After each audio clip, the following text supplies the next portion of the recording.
Hermanos en Cristo, voy a leer nuevamente la palabra de Dios en el primer libro de la Biblia, el libro de Génesis, el capítulo 11, y vamos a leer los primeros 9 versículos. Dice así: Tenía entonces toda la tierra una sola lengua y unas mismas palabras. Y aconteció que cuando salieron de oriente, hallaron una llanura en la tierra de Sinar y se establecieron allí. Y se dijeron unos a otros: Vamos, hagamos ladrillo y cozámoslo con fuego. Y les sirvió el ladrillo en lugar de piedra y el asfalto en lugar de mezcla. Y dijeron: Vamos, edifiquémonos una ciudad y una torre cuya cúspide llegue al cielo, y hagámonos un nombre por si fuéremos esparcidos sobre la faz de toda la tierra. Y descendió Jehová para ver la ciudad y la torre que edificaban los hijos de los hombres. Y dijo Jehová: He aquí el pueblo es uno, y todos estos tienen un solo lenguaje, y han comenzado la obra, y nada les hará desistir ahora de lo que han pensado hacer. Ahora pues descendamos y confundamos allí su lengua, para que ninguno entienda el habla de su compañero. Así los esparció Jehová desde allí sobre la faz de toda la tierra, y dejaron de edificar la ciudad. Por esto fue llamado el nombre de ella Babel, porque allí confundió Jehová el lenguaje de toda la tierra, y desde allí los esparció sobre la faz de toda la tierra. Gracias a Dios por su palabra, y vamos a, como siempre, esperar su bendición que nos hace tanto bien. Estamos considerando el pensamiento pioneros en un mundo dividido. En el anterior mensaje hemos visto la última parte, la grandeza que había en la tierra. Una grandeza que se destacaba por unidad de los hombres, por tener un solo idioma todos los hombres, y por estar aglutinados en ciudades pequeñas, todos en una cercanía el uno al otro. Hoy vamos a ver los propósitos de la rebelión y el juicio de Dios sobre los rebeldes. Cuando tenemos que considerar los propósitos de la rebelión, notamos que hay 3 propósitos. Primero, para hacerse un nombre. En segundo lugar, para evitar ser esparcidos de sobre la faz de toda la tierra. Y en tercer lugar, para defenderse del castigo de Dios. Consideremos el primer pensamiento. Querían hacerse un nombre. Nimrod y sus consocios en rebelión, según la historia bíblica, eran descendientes de Cam, hijo de Noé, cuya descendencia por Canaán se hallaba bajo una maldición de Dios. Así leemos en Génesis 9:25: Maldito sea Canaán, siervo de siervos será a sus hermanos, esclavo de sus hermanos. Pero ellos nada querían saber de servidumbre a otros. Dijeron: hagámonos un nombre. Eso dijeron, porque estaban resueltos a engrandecerse y ser renombrados en la tierra, no como esclavos, sino como señores.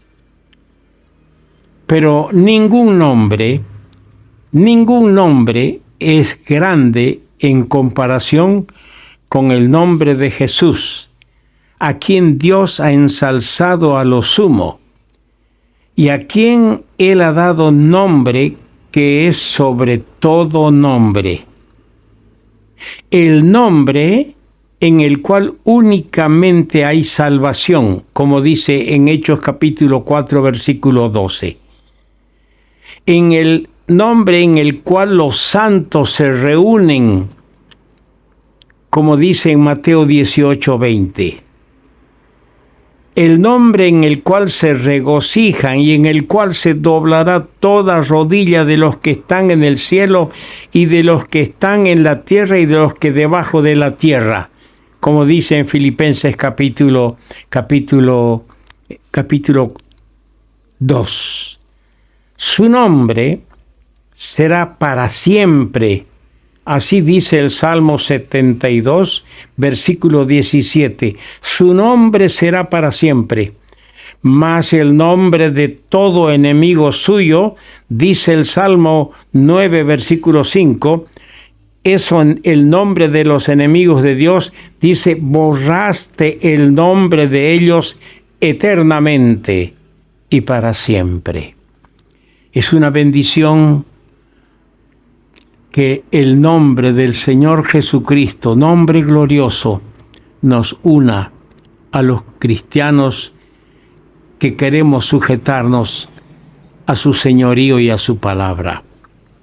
Procuremos entrar en ese círculo de hombres y mujeres que se deleitan en el nombre del Señor Jesucristo. En segundo lugar, el propósito de la rebelión era para evitar ser esparcidos sobre la faz de toda la tierra. Así como Dios había decretado en el capítulo 9 de Génesis, versículo 1, fructificad y multiplicaos y llenad la tierra.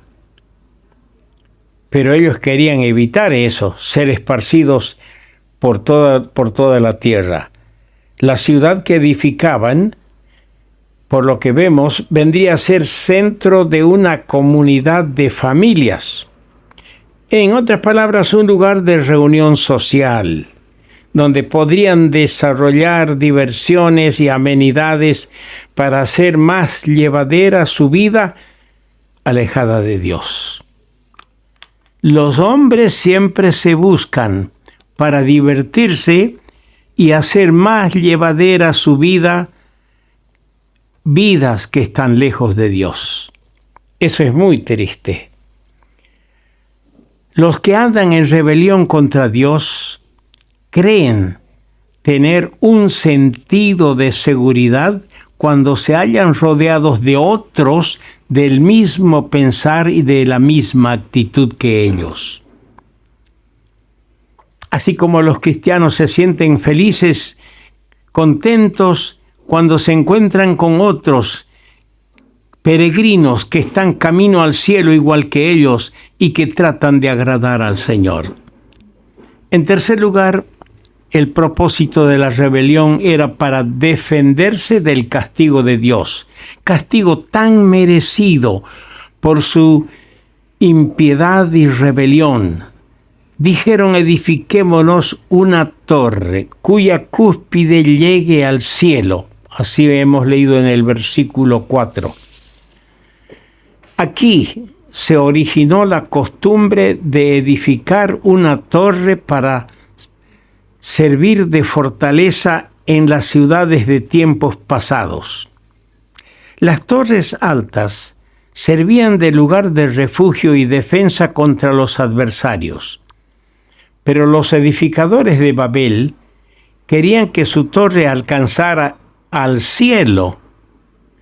Quizás temían que Dios enviara otro diluvio como consecuencia de su rebelión, y querían edificar una torre tan alta que en ella quedarían al abrigo del juicio de Dios mismo. ¡Qué insensatez! ¡Qué insensatez! ¿Acaso el hombre pecador puede ponerse al abrigo del merecido castigo de Dios? Así se vaya a la luna, de allá el Señor lo bajará para juzgarlo. No importa dónde se vaya, será traído aquí para ser juzgado. En tercer lugar, dijimos, que cayó el juicio de Dios sobre los rebeldes. En los versículos 5 al 8 vemos primero el examen divino. ¿Cuál fue el examen divino? Descendió Jehová, dice el verso 5, para ver la ciudad y la torre. Dios hizo un análisis y un examen de lo que los hombres hacían. Segundo, el fallo divino. Versículo 6 tenemos el fallo divino. Han comenzado la obra y nada les hará desistir ahora de lo que han pensado hacer. Eran culpables de porfiada rebelión contra los decretos y propósitos de Dios. En tercer lugar, tenemos el juicio de Dios. ¿Cuál fue el juicio de Dios? Confundamos allí su lengua, para que ninguno entienda el habla de su compañero. Cuán fácilmente Dios puede desbaratar los propósitos de los rebeldes, de los hombres rebeldes. En este caso no mandó un cataclismo espectacular, no mandó un diluvio pavoroso, ni fuego del cielo, sino más bien por una operación silenciosa confundió la lengua de la gente, lo que naturalmente tuvo el efecto de separarlos en grupos distintos según su nuevo hablar. Cuán veraces son las palabras del Salmo Salmo 2, versículo 4. El que mora en los cielos se reirá. El Señor se burlará de ellos. Así Dios cumplió el propósito suyo mencionado en el capítulo 9, verso 1, que tenían que esparcirse sobre la faz de toda la tierra. Y también en Hechos 17, 26, Hechos capítulo 17, versículo 26 dice, y de una sangre ha hecho todo el linaje de los hombres para que habiten sobre toda la faz de la tierra, y les ha prefijado el orden de los tiempos y los límites de su habitación. Entonces aprendamos bien que todos los designios de Dios indefectiblemente serán realizados pese a la más recia resistencia y oposición de parte de hombres que intenten desbaratar la autoridad del Altísimo que gobierna el reino de los hombres, según Daniel capítulo 4, versículo 17. Que nuestro Dios bendiga su palabra.